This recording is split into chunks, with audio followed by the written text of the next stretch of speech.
Hey everyone, you see a lot of different flavors on coffee bags. Some of them are kind of interesting. They're not all natural.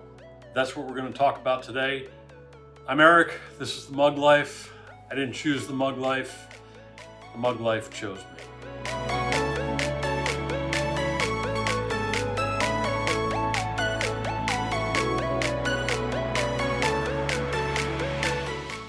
So when you pick up a bag of coffee, there are usually flavor notes that are on there. I've got one here that says hints of milk chocolate, sounds yummy. Another one that's got sweet and nutty. This one here says it's got apricot and fruit aromas, and it definitely does. Those are flavor notes that are on a bag, but there are other coffees in the world that have like hazelnut,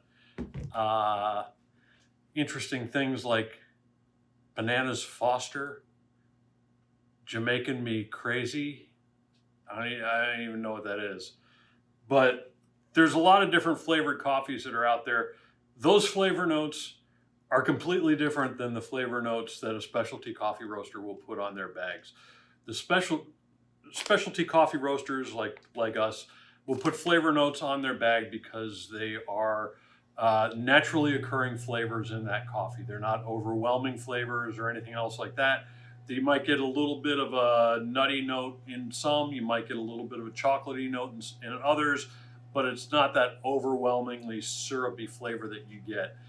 Other coffees that have stranger names in the flavor notes to them, hazelnut, Bananas Foster, whatever it is, what they do is they add the flavor on top of the roasted bean afterwards. They'll either do it in the cooling bin of the roaster itself after the coffee comes out, or they'll do it later on, just adding some flavor on top of the beans. So that's a completely different process, and it's a different chemical.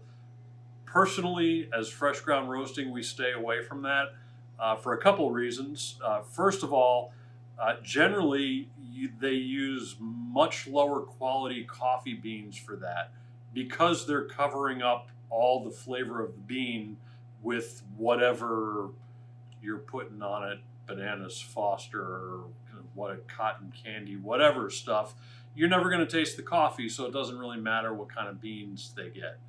The second reason that they do that, or that we stay away from it, is because it absolutely gums up all your equipment. We only have one roaster, one cooling bin. If I were to put some hazelnut flavor or something on my coffee beans after it came out of the roaster, it would completely gum up my thing, and the next 5 batches would all taste like hazelnut or whatever I put on there, unless I spent an awful lot of time and money and effort cleaning them, and I'm just not going to do that. So that's a little bit about the difference. Specialty roasters, they'll have flavor notes on their bag. That does not mean it's flavored coffee. Other cheaper brands that you can get have flavor notes. Flavor notes? I don't even know if I call that a note. Are flavored coffee because they have oils and things added into the coffee later. So I hope that helps you out today. It helps you make some decisions buying your coffee, and as much as you can, keep serving coffee people love.